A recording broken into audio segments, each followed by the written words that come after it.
গৌর হরি আদি সুরধনী গঙ্গার কুলে খেলছেন হরি নামের খেলা। যে খেলাটাকে বলা হলো বিনোদ খেলা। তাহলে বাবা বিনোদ শব্দের অর্থ কি? বিনোদ শব্দের অর্থটা কি? নূতন। বিনোদ শব্দের অর্থ হলো নূতন। বিনোদ শব্দের আরো একটি অর্থ আছে, সেটা কি? বি শব্দে বিশেষ, নোদ শব্দে আনন্দ। তাহলে বিশেষ আনন্দযুক্ত নূতন খেলা খেলছেন গৌর হরি আমার সুরধনী গঙ্গার কুলে। তাহলে বাবা এই হরি নামের খেলাটাকে কেন বিশেষ খেলা বলা হলো? হ্যাঁ, তাহলে এর মধ্যে বিশেষত্বটা আছে কি? দেখবেন জগতে অনেক প্রকারের খেলা আছে। ক্রিকেট খেলা, ফুটবল খেলা, ব্যাডমিন্টন খেলা, দাবা খেলা, লুডো খেলা, তাই তো? তাহলে জগতে অনেক প্রকারের খেলা আছে। তাহলে এত খেলা বাদ দিয়ে হরি নামের খেলাটাকে বিশেষ খেলা কেন বলা হয়েছে? যদি বলতো ফুটবল খেলা হলো বিশেষ খেলা, মেনে নিতাম। কেন? কারণ ফুটবল খেলে বিশ্বকাপ পাওয়া যায়, ফুটবল খেলে বিশ্বকাপ অর্জন করা যায়। তাহলে ফুটবল খেলা বিশেষ হলে মেনে নেওয়া যায়। তা না বলে হরি নামের খেলাটাকে বিশেষ বললো। বিশেষত্বটা কোথায়? দেখবেন জগতে যত খেলা আছে তার মধ্যে দুইটি করে পক্ষ থাকে। ফুটবল খেলতে যান, দুইটি পক্ষ লাগবে, 11 জন 11 জন টিম। দাবা খেলতে যান, দুইটি পক্ষ লাগবে। লুডো খেলতে যান, পক্ষ লাগবে। ব্যাডমিন্টন খেলতে যান, পক্ষ লাগবে। তাহলে সকল খেলাতে দুইটি করে, তিনটি করে, চারটি করে পক্ষ থাকে। কিন্তু বাবা এই খেলাতে যত পক্ষই থাক না কেন, জয় কার হয়? দুইজনের হয় জয়। একজনের হয় জয়, আরেকজনের হয় পরাজয়। তাহলে এক পক্ষ জিতে যায়, আরেক পক্ষ হেরে যায়। তাহলে এটা কোনো বিশেষ খেলা হলো না। বিশেষ খেলা কোথায়? বলছে এই হরি নামের খেলায় যতগুলো পক্ষ থাক না কেন, এ খেলায় কেউ হারে না।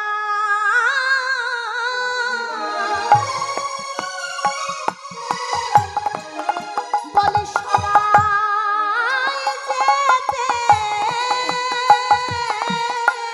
খেলাতে কেউ হারে না, সবাই জিতে।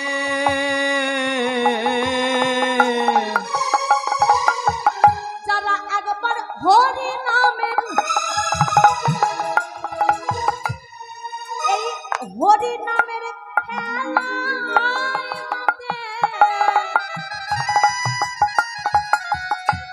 খেলাতে কেউ হারে না।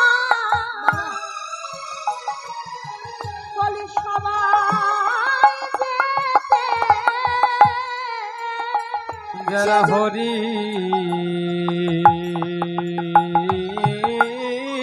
নামের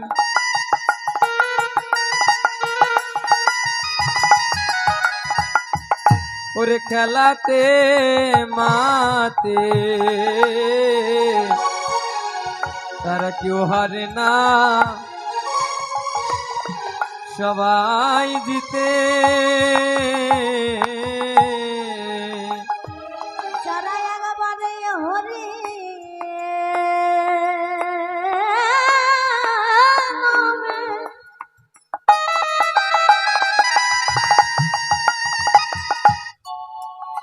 এই হরি নামের খেলায় মতে, তারা যে দাঁড়িয়ে কৃষ্ণ কৃষ্ণ প্রাপ্তির পথে, হরি নামের খেলায় মতে তারা দাঁড়িয়ে কৃষ্ণ প্রাপ্তির পথে, হরি নামের খেলাতে মতে, দাঁড়িয়ে কৃষ্ণ প্রাপ্তির পথে, হরি নামের খেলাতে হরি মতে। হরি হরি হরি খেলাতে মাতে খেলায় কেউ হারে না, সবাই জিতে। হারে না সবাই জিতে, দাঁড়িয়ে কৃষ্ণ প্রাপ্তি পথে, তারা কেউ হারে না সবাই জিতে।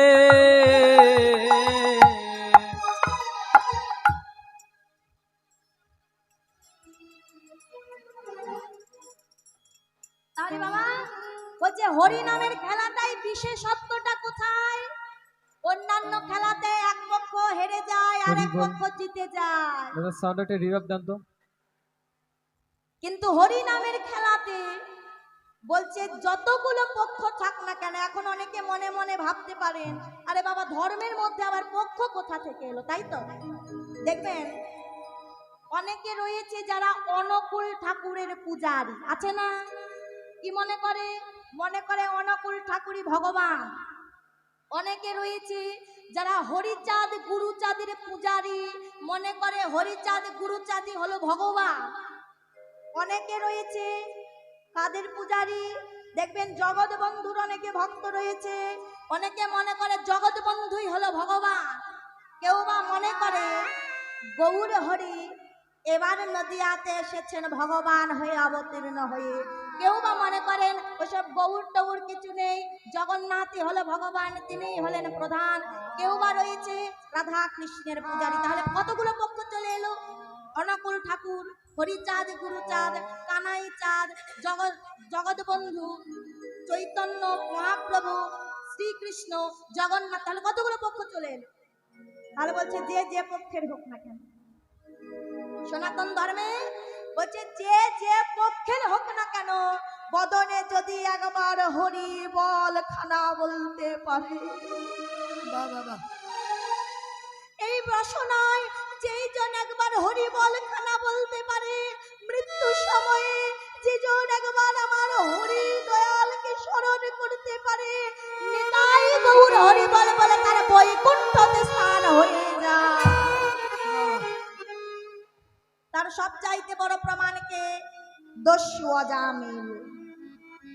যে অজামিল নিজের হাতে মানুষ খুন করেছে, যে অজামিল রাহাজানি করেছে, চুরি করেছে, ডাকাতি করেছে, কিন্তু অজামিলের স্থানটা হয়েছিল বৈকুণ্ঠ ধাম।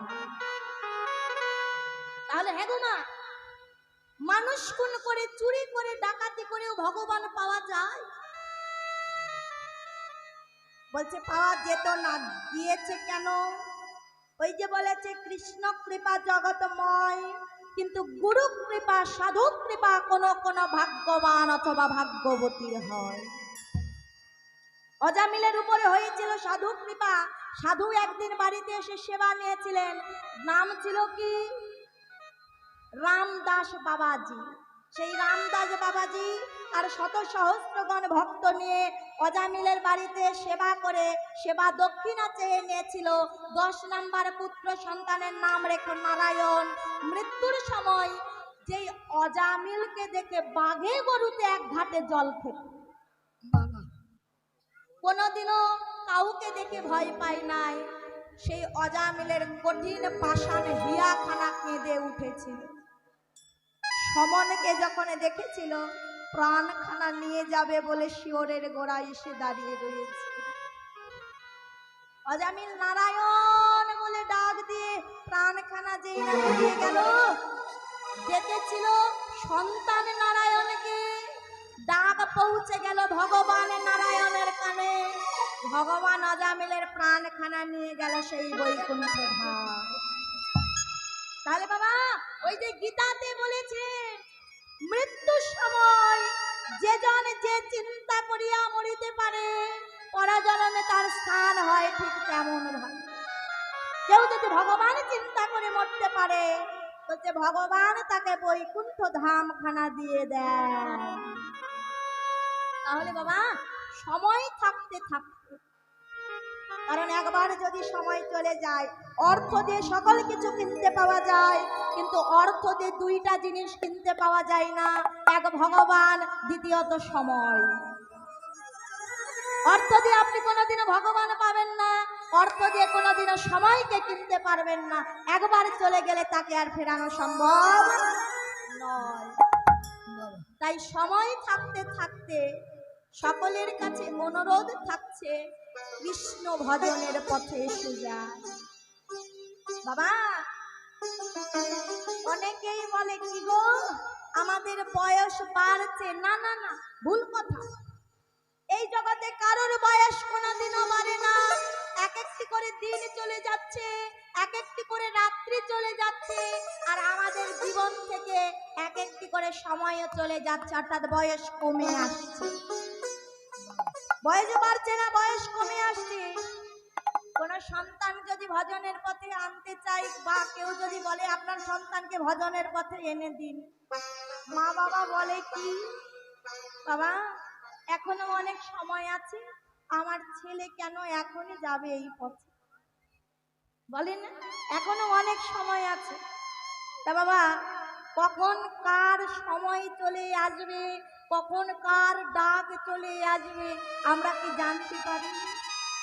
কি গো, এই জগতে অনেক মাতা পিতার আগে অনেক সন্তান চলে যাচ্ছে, যাচ্ছে কি না? যাচ্ছে।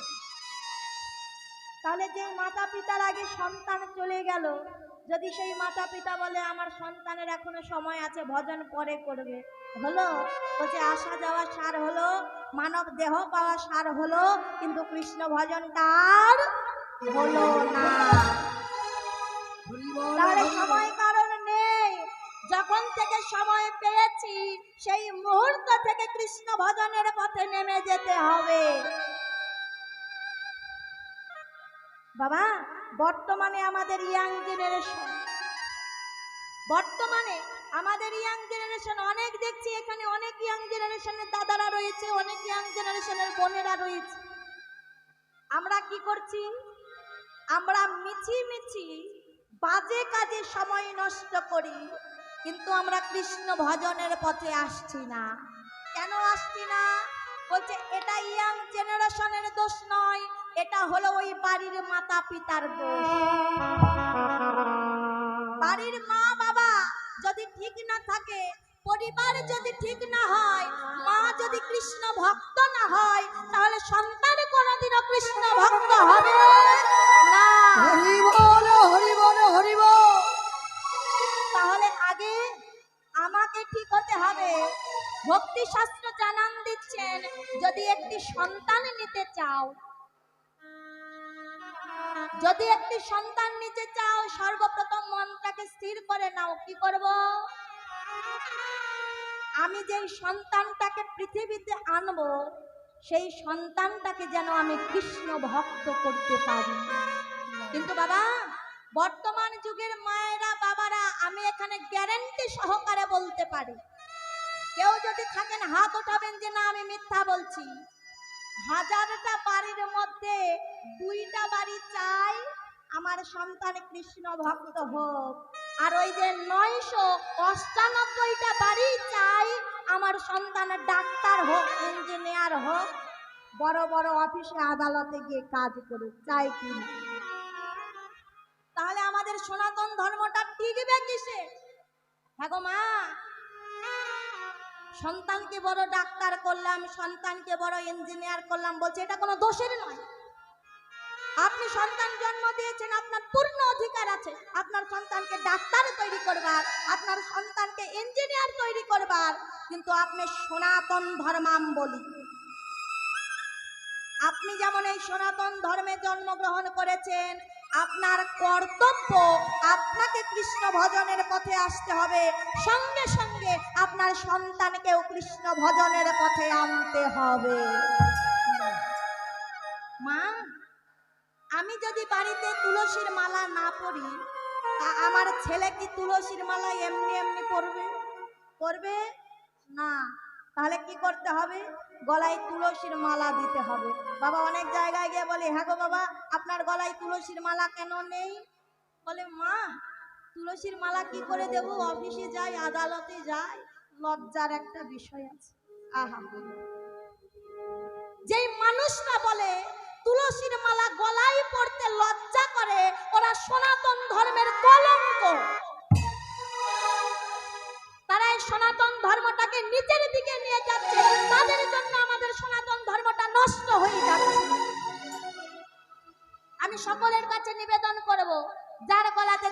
মালা নেই। তুলসীর মালা না থাকলে কাউকে যদি আপনি জল দেন, ওই জলটা মূত্র সমতুল্য হয়। যার গলায় তুলসীর মালা নেই তার হাতে এক গ্লাস জল পান করা যাবে না। তাহলে আপনি নিজে পাপ করছেন, নিজের সঙ্গে সঙ্গে নিজের পরিবারকে রসাতলে নিয়ে যাচ্ছেন। বাড়িতে যদি একজনের নারী কৃষ্ণ ভক্ত হয়, একজনের নারী পারে পুরো সংসারকে কৃষ্ণ ভক্ত তৈরি করতে। আর বাড়ির নারী যদি ঠিক না থাকে, বলছে বাবা যদি কৃষ্ণ ভক্ত হয়, বলছে লাভ হবে না। তাহলে আগে আমাদেরকে কৃষ্ণ ভক্ত হতে হবে। আমি যদি ভক্তির পথে আসি, আমার সংসার, আমার স্বামী, আমার সন্তান একাকী কৃষ্ণ ভক্তের পথে চলে আসবে। তাহলে সর্বপ্রথম কি বললাম? গলায় তুলসীর মালা থাকতে হবে। তুলসীর মালা না থাকলে আপনি আপনার পরিবারের যারা গুরুজন ব্যক্তি আছে রন্ধন করে দিলেন, ওই রন্ধনটা কি সমতুল্য? বলছে কুকুরের বিষ্ঠা সমতুল্য। তাহলে সেবা নেওয়া যাবে না। যাদের গলায় তুলসীর মালা নেই, এই যে এখন বর্তমানে যারা এই বৃন্দাবন ধামে রয়েছেন, যাদের গলায় তুলসীর মালা নেই, আমি অফার দিলাম আজ। এখানে কি তুলসীর মালার কোনো দোকান বসেছে? অনেক মেলাতে বসেছে। আচ্ছা ঠিক আছে, তাহলে যাদের মনে মনে ভাবছেন তুলসী মালা কেনার মতো আমার সামর্থ্য নাই, যারা ভাবছেন তুলসী মালা কিনবো এমন আমার টাকা পয়সা কাছে নাই, আমি অফার দিলাম, আমার টাকার ব্যাগ এখানে খোলা আছে। যে যে তুলসী মালা কিনতে চান আমার কাছে চলে আসুন, আমি টাকা দেব, আপনারা গিয়ে তুলসীর মালাটা গলায় পরে নেবেন। হরি বল হরি বল। আর কি, সন্তান জন্মের পরে 5 বছর হয়ে গেল তুলসীর মালাটা গলায় দিয়ে দিলেন, 8 বছর হয়ে গেল হরির নাম আশ্রয়খানা করিয়ে দেবেন। সন্তান জন্মের পরে হরি নাম আশ্রয়খানা করিয়ে দিতে হবে। জন্ম দিয়ে দিলেন, কত কি বলা হয়, আহা সোনা গো, আহা আমার সোনা এসেছে গো, কত কি বলে আদর করেন। গর্ভ থেকে সন্তান এসেছে, কত কিছু বলে বাবা মা আদর করছে।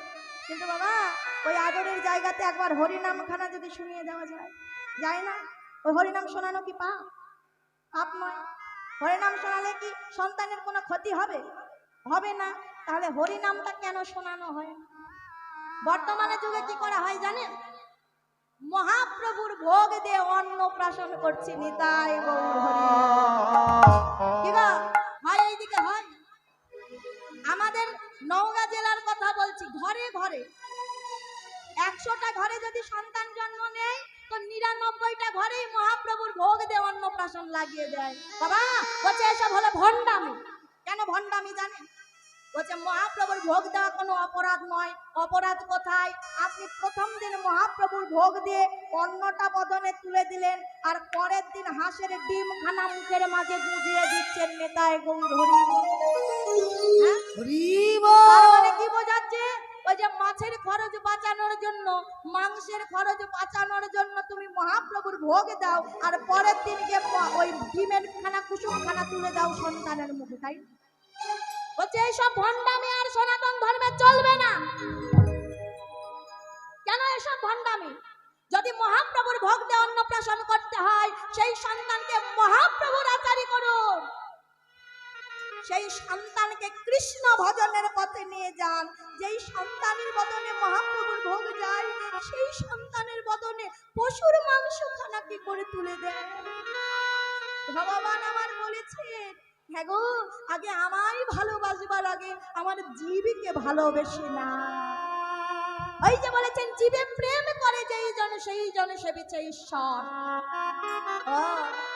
তুমি জীব হত্যাও করবে, জীবের মাংসও বদনে দিবে, আবার ওই বদনে হরিবল হরিবল করবে। তা ভগবান কানা নাকি, দেখতে পাই না? হ্যাঁ, ভগবান বলছে ওই বদনে হরি নাম করে কোনো লাভ হবে না। তাহলে সর্বপ্রথম আমাদের সংস্কারী হতে হবে। সনাতন ধর্ম সার্থিক ধর্ম। সনাতন ধর্মে কোনো জীব হত্যা নেই। আমাদের সনাতন ধর্মে কোনো জীব হত্যা নেই। তাহলে আপনারা জীব হত্যার বিধান পেলেন কোথায়? এখানে সকলকে আমি চ্যালেঞ্জ ছুড়ে মারলাম, কে রয়েছে হাত উঠাবেন যে আমাদের সনাতন ধর্মে জীব হত্যার বিধান রয়েছে? কেউ একজন হাত উঠিয়ে বলুন যে হ্যাঁ, সনাতন ধর্মে জীব হত্যার বিধান রয়েছে, আমি সিলিন্ডার করব। এখানে কেউ বলতে পারবে না, তবে হ্যাঁ অনেকে বলতে পারেন ওই যে পাঠা বলির বিধান। কে বলেছে পাঠা বলির বিধান রয়েছে? এসব কারা করেছে জানেন? আমাদের সমাজে কিছু ভণ্ড সাধুরা ঘুরে বেড়ায়। যেই ভণ্ড সাধুরা নিজের লালসা মেটানোর জন্য আমাদেরকে বোকা বানিয়ে চলছে। বোকা হবেন না, আপনারা কেউ বোকা হবেন না, ওই ভণ্ড সাধুদের কবলে আপনারা কেউ পড়বেন না। কেন? কারণ আমাদের সনাতন ধর্মে কোনো পাঠা বলির বিধান নেই। কোন শাস্ত্র আপনি দেখাতে পারবেন না। এখানে কত ভক্ত আছে? হয়তো হবে 1000 ভক্ত হবে, 1000 ভক্ত হবে। তাহলে আমি 1000 ভক্তকে চ্যালেঞ্জ ছুড়ে মারলাম, একজন কেউ যদি দেখাতে পারেন কোন শাস্ত্রের মাঝে আমি সিলিন্ডার করব, পারবে না। কেন পারবে না? কারণ বিধান নেই। বিধান রয়েছে কি? কালী পূজা করতে গেলে ছাগ বলি দিতে হবে। ছাগ মানে কোনো ছাগল নয়, ছাগ মানে হলো ষড়রিপু, কাম, ক্রোধ, লোভ, মোহ, মদ, মাশ্চর্য, এই 6টি রিপুকে দমন করে যেই জন কালী পূজা করতে পারছে, নিতাই গৌর হরি বল বলে সেই জন ভগবান। তাহলে বাবা, সকলের কাছে আমার করজোরে নিবেদন, আপনারা কৃপা করে এই জীব হত্যার পথ থেকে সরে আসুন। কেন? ওই যে বলেছে কাঁদালে কাঁদিতে হয়, এই কথাটি মিথ্যা নয়। আপনি আজ যাকে কাটছেন একদিন আপনাকেও কাটবে, এটা ভেবে রাখুন। কারণ এমন মানব দেহ আমরা একবার পেয়েছি মানে সববার পাবো এমন নয়। এই জন্মে যদি জীব হত্যা হয়, তোমাকেও জীব হয়ে আসতে হবে। তুমিও ছাগল হবে, তুমিও পাঁঠা হবে, তুমিও মুরগ হবে, তুমিও হাঁস হবে। তুমি যেমন করে কেটেছিলে তোমাকেও তেমন করে কাটবে। তাহলে বাবা, এখনকার মানুষ কেন ভয় পায় না জানো? বর্তমান কলিযুগে কেন এত দুরাচার, কেন এত ব্যভিচার, কেন এত অত্যাচার জানেন? কারণ কলিযুগের মানুষের মনে মৃত্যু ভয়টা নাই। আমরা কি মনে করি? আমরা পৃথিবীতে এসেছি, আমরা তো সারা জীবন থেকে যাব, আমাদের আর কি হবে, এটা ভাবছি।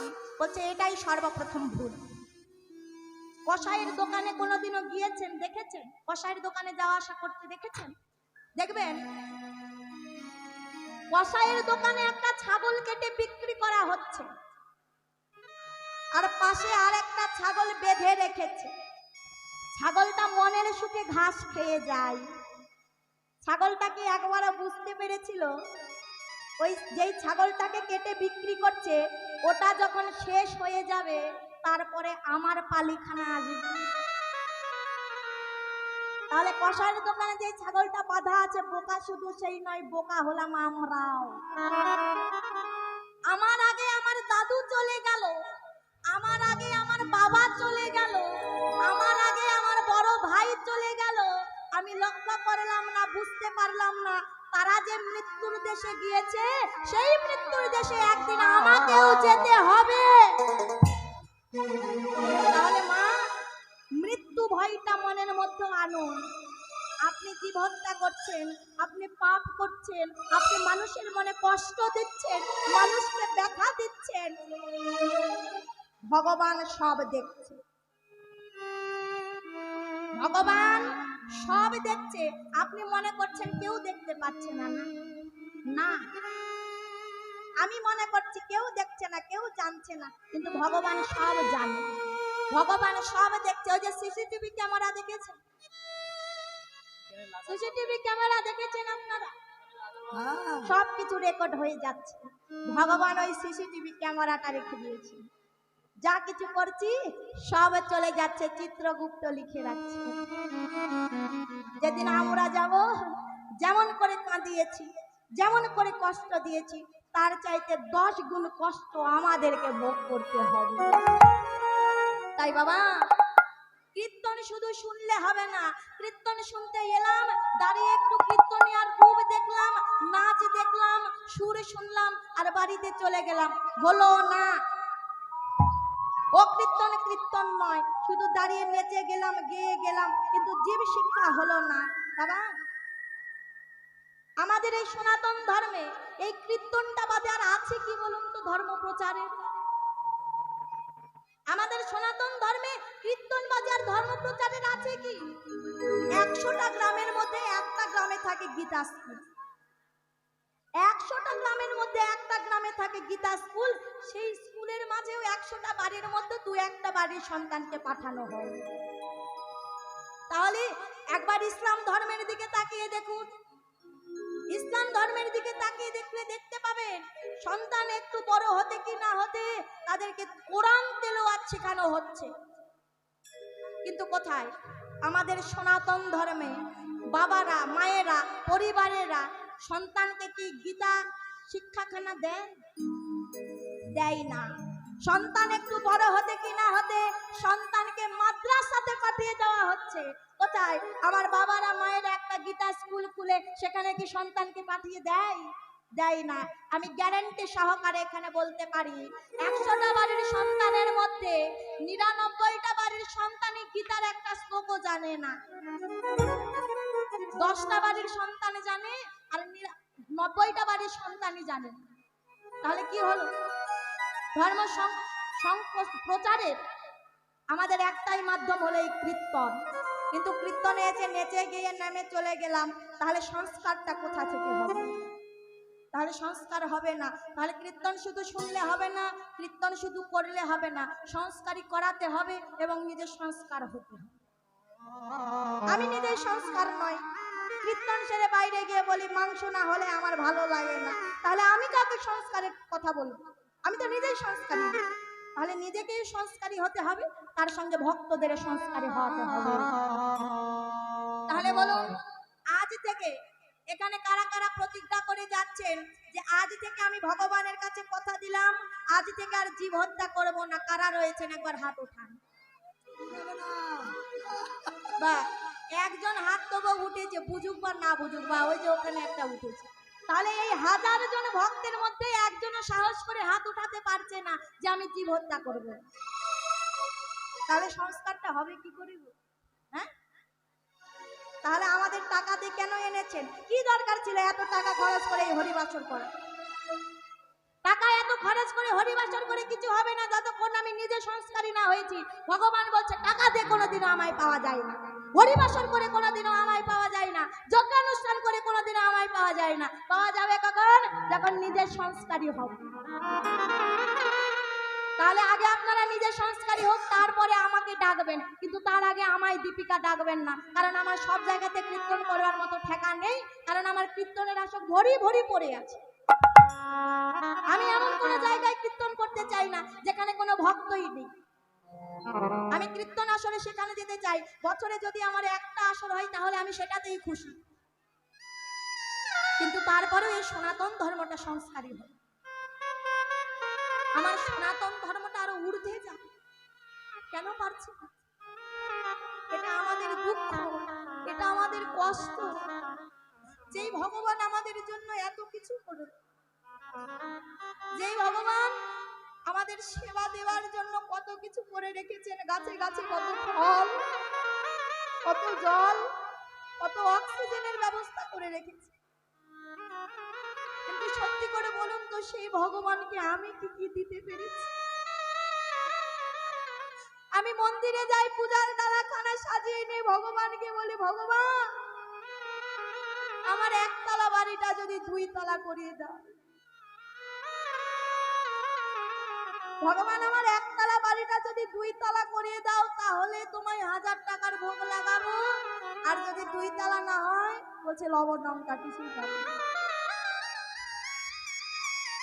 তাহলে একদিনও কি ভগবানের কাছে গিয়েছি, হ্যাঁ গো ভগবান তুমি তো আমায় এত কিছু দিলে,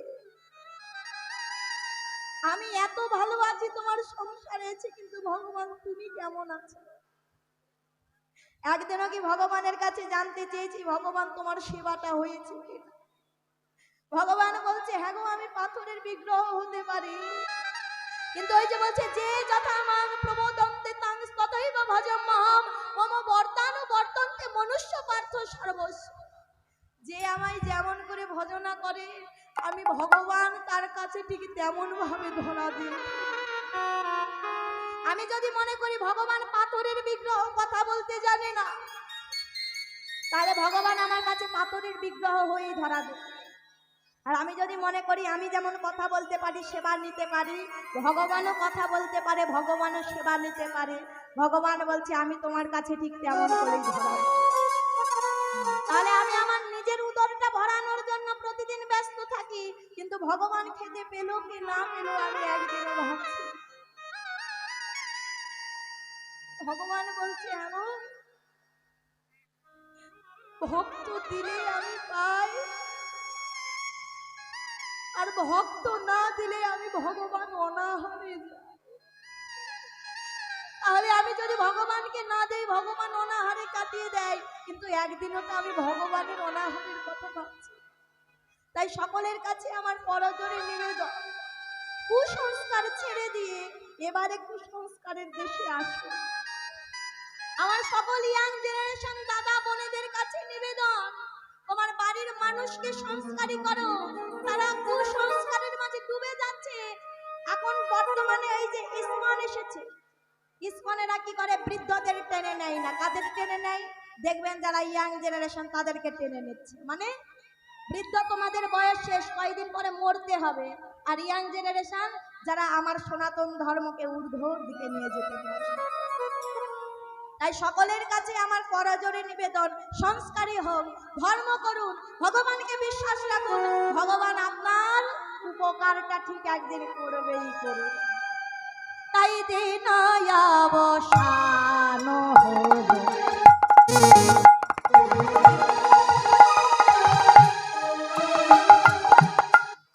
বলে চলা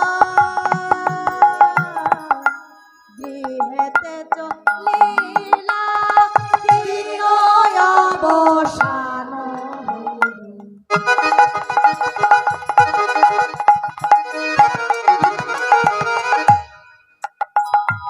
দিন অবসান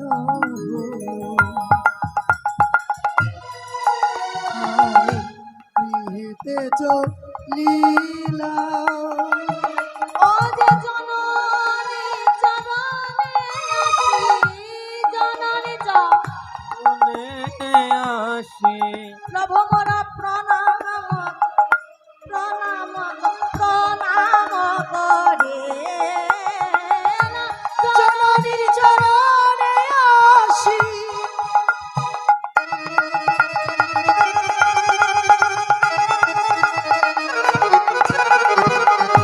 জননীর চরণে আসি, প্রভু আমার প্রণাম করিলা গো, প্রণাম করিলা। ও যে প্রণাম করিলাম, মাকে প্রণাম করিলাম, মাকে ওই প্রণাম প্রণাম সেই করিলাম। ও যে জননী চরণে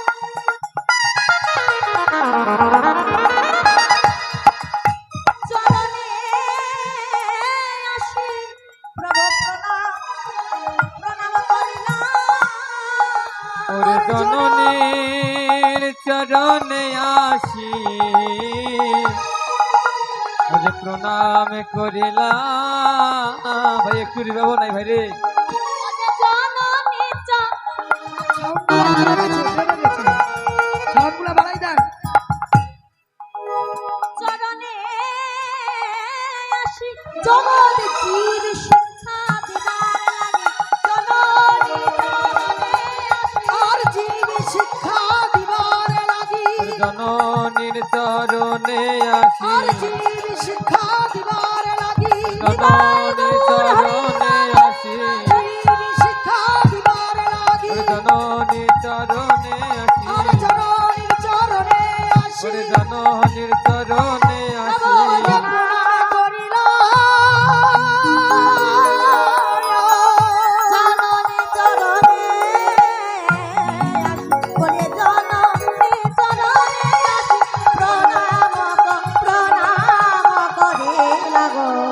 করে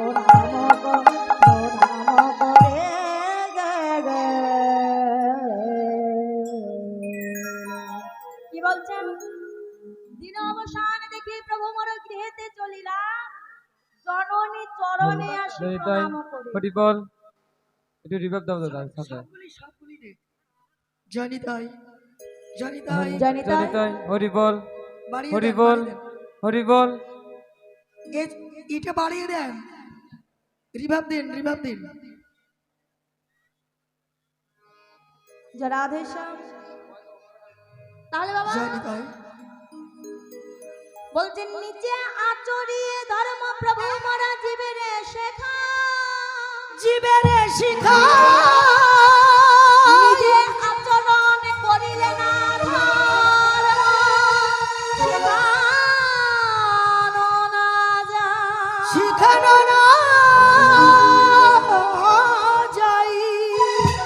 গৌরহরি আজ নিজে আচরণ করে জীব শিক্ষা দিচ্ছেন। হে জীব, স্থূল, প্রবক্ত, সাধক, সিদ্ধি, ভজনের 4টি দেশ। এই ভজনের 4টি দেশের মাঝে স্থূলের গুরু হলো পিতা মাতা। বাবা, বিশাল একটা বৃক্ষ, ওই বৃক্ষের গোড়াতে মূলে যদি মাটি না থাকে, আচ্ছা ওই বৃক্ষে যতই জল দেই, যতই সার দেই, যতই কীটনাশক দেই, গাছ কি বাঁচবে? বাঁচবে না। তাহলে বৃক্ষের গোড়াতে আগে সঠিকভাবে মাটিটা দিতে হবে। মাটির উপরে যদি জলটা ঢালা যায়, তাহলে শাখা প্রশাখাতে একাকী জলটা চলে যায়। তদ্রূপ ভজনের গোড়াটা কি? বলছেন ভজনের গোড়া হলো পিতা মাতা। পিতা মাতার চরণে যদি ভক্তি না থাকে, পিতা মাতার চরণে যদি শ্রদ্ধা না থাকে, বলছে ও যতই তিলক দাও, যতই মালা দাও না কেন, ভজন হবে না। আহা, এত হইচই কেন শুরু হয়ে গেল গো?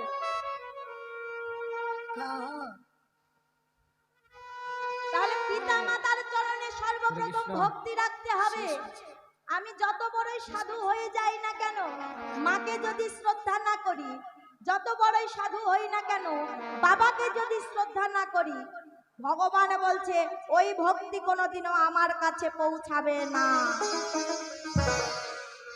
বাবা, বছরে বছরে অনেক বড় করে কালী পূজা করা হয়, অনেক বড় করে দুর্গা পূজা করা হয়, লক্ষ লক্ষ কোটি কোটি টাকা ব্যয় করে সেই টাকা আবার মাটিতে জলের সঙ্গে মিশিয়ে দেওয়া হয়। আমার কথা আমি বলছি, আমি কারোর কথা বলছি না। মাটি দিয়ে তৈরি প্রতিমার মধ্যে ভগবান আছে কিনা আমি জানি না, কারণ ওই মাটির তৈরি প্রতিমার থেকে আমি কোনোদিনও কোনো সাড়া পাই নাই। মাটির তৈরি ভগবান, মাটির তৈরি প্রতিমা, মাটির তৈরি মায়ের মধ্যে ভগবান আছে কিনা আমি জানি না, কিন্তু প্রতিমার মধ্যে একদিকে মাটির প্রতিমা, আর একদিকে প্রতিমার মধ্যে যে ভগবান অবস্থিত, এতে কোনো সন্দেহ নাই। হরি বল হরি বল। প্রত্যেকটা মায়ের মধ্যে ভগবান অবস্থিত থাকেন। একটা মায়ের আশীর্বাদ যদি একটা সন্তানের মাথার উপরে থাকে, বলছে কালীর আশীর্বাদেরও প্রয়োজন নেই, দুর্গার আশীর্বাদেরও প্রয়োজন নেই, মহাদেবের আশীর্বাদেরও প্রয়োজন নেই। সেই সন্তান অসাধ্যকে সাধন করিবার মতো ক্ষমতা রাখে, এতে কোনো সন্দেহ নাই। কিন্তু বাবা, জন্ম দিলেই কোনোদিনও মাতা পিতা হওয়া যায় না। কেন? দেখবেন একটি গাভীর গর্ভ থেকে একটি গাভীর জন্ম হয়, একটি কুকুরের গর্ভ থেকে একটি কুকুরের জন্ম হয়, একটি গাধার গর্ভ থেকে একটি গাধার জন্ম হয়, কিন্তু মানুষের গর্ভ থেকে মানুষের জন্ম হয় না, তাকে মানুষ গড়ে তুলে নিতে হয়। তাহলে জন্ম দিলে যদি মা বাবা হওয়া যেত, বনের মাঝে অনেক হিংস্র পশুরা থাকে, দেখবেন সন্তান জন্ম দেবার পরে যখন ক্ষুধা পায় নিজের সন্তানকে নিজেই আহার করে ফেলে, আছে কি না? আছে। এমন অনেক পশু রয়েছে নিজের সন্তানকে নিজেই খেয়ে ফেলে। তাহলে জন্ম দিলে মা বাবা হওয়া গেলে তারাও তো মা বাবা। বলছি তাহলে জন্ম দিলে মা হওয়া যায় না, জন্ম দিলে বাবা হওয়া যায় না, হওয়া যায় কখন? বলছে কর্মগুণে মা বাবা হওয়া যায়। দৈবকীর গর্ভে ভগবান এসেছিলেন, কিন্তু পালন করেছিলেন কে? মা নন্দ যশোমতী। কেউ যদি বলে গোপালের মায়ের নাম কি, দৈবকীর নাম আগে নেয় নাকি যশোদার নাম আগে নেয়? আগে যশোদার নাম নেয়। তাহলে গর্ভে ধারণ করে নাই, কিন্তু সেই হলো সবচাইতে বড় মা। কেন? কারণ তার কর্মটা ভালো ছিল। কর্ম ভালো হলে ভগবান গর্ভে এসে জন্ম নিতে বাধ্য হবে। আর কর্ম যদি ভালো না হয়, গর্ভ যদি ভালো না হয়, বলছে ওই গর্ভে অসুরেরই জন্ম হবে, ভগবান আসবে না। তাহলে গর্ভটা আগে সঠিকভাবে তৈরি করতে হবে। মা, আপনি নিজে আচারী হন, সন্তানকে আচারীর পথে নিয়ে যান, কি হবে? সন্তান ভগবানমুখী হবে, ভগবানের কৃপাটাই সন্তানের উপরে থাকবে। আর আপনি যদি নিজে অসুর হন, সন্তানও অসুরই হবে, এতে কোনো সন্দেহ নাই। তাই বলছে মা যদি কৃষ্ণ ভক্ত হয়, সন্তান একাকী কৃষ্ণ ভক্ত হয়ে যায়। এই চুপচাপ বসে থাকতে হবে, কথা বলা যাবে না, ঠিক আছে? তাহলে বাবা, বর্তমানে কিছু মারা রয়েছে, কি করে জানেন? নিজের সন্তানকে নিজে খেয়ে ফেলছি। কেমন করে? বলছে ওই বনের পশুরা শুধু সন্তানকে খায় না, আমরাও খেয়ে ফেলছি। সন্তান ছুটতে ছুটতে বাড়িতে আসছে, ও মা, মা মা জানো মা, পাশের বাড়ির জেঠিমা না আজ উপবাস করেছে। ও মা, মা নাও না, তুমি উপবাস করো, আমিও করি। করে না বায়না ছোটতে সন্তানেরা? মা বলছে হ্যাঁ। 2 দিন আগেই ডাক্তারের কাছে গেলাম, ডাক্তার বলল রক্ত স্বল্প, রক্ত গায়ে নেই সঠিক পরিমাণে। আর বলছি উপবাস করি, ওসব উপবাস এখন করতে হবে না, আরো অনেক সময় পড়ে আছে, পরে উপবাস করবি। আজ ভালো মন্দ রান্না করেছি, আগে খেয়ে নি। কি করলাম? সন্তান ভজনের পথে যেতে চাইলো, কিন্তু আমি ঘুরিয়ে তাকে আবার নিচের পথে নামিয়ে নিয়ে এলাম। রাস্তা দিয়ে কোনো যদি সাধু যায়, আমাদের ইয়াং জেনারেশনের অনেক ছেলে পেলেরা রয়েছে, কি করে? ক্রিটিসাইজ করে, হরে কৃষ্ণ, জয় নিতাই, হরি বল, বলে কিনা? দেখবেন কোন সাধু যদি তিলক কেটে মালা নিয়ে যায়, তাদেরকে দেখে ক্রিটিসাইজ করে। কেন করে? বলছে ওটা সন্তানের দোষ নয়, ওটা পরিবারের দোষ। কেন?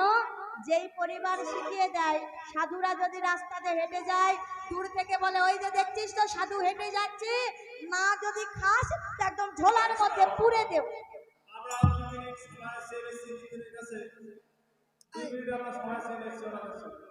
খণ্ডন করতে চাও, বলছে দান করে দাও। তা দান করার জায়গা রাস্তাঘাটে নয়, দান করতে হবে এহেন বৈষ্ণব সঙ্গে, দান করতে হবে সাধু সঙ্গে। তা মাগো, এই যে দেখুন যত কীর্তন অনুষ্ঠান হয়, লীলা যজ্ঞানুষ্ঠান হয়, ভিক্ষা না করলে কোনোদিনও যজ্ঞানুষ্ঠান সুসম্পন্ন হয় না। ওই যে বলেছে money is the second god, money অর্থাৎ ভগবান, বলে দ্বিতীয় ভগবান হলো টাকা। টাকা না থাকলে যতই ভক্তি থাক, যতই প্রেম থাক, এমন যজ্ঞানুষ্ঠানের আয়োজন করা যায় না। তাহলে কি করতে হবে?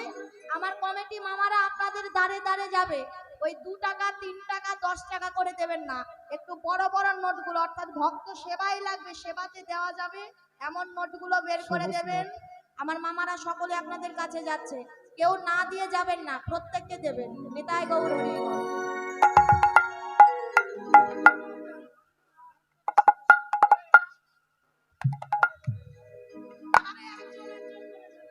ধুলায়ে ধূসর অঙ্গ,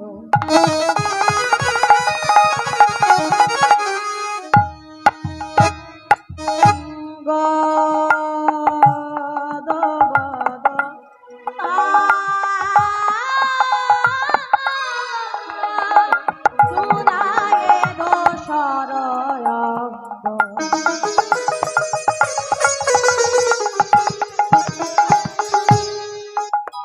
বলে বাদা বাদা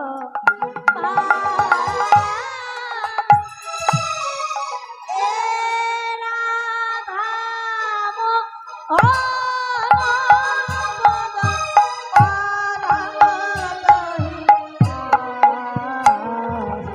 রাধা মোহন পদ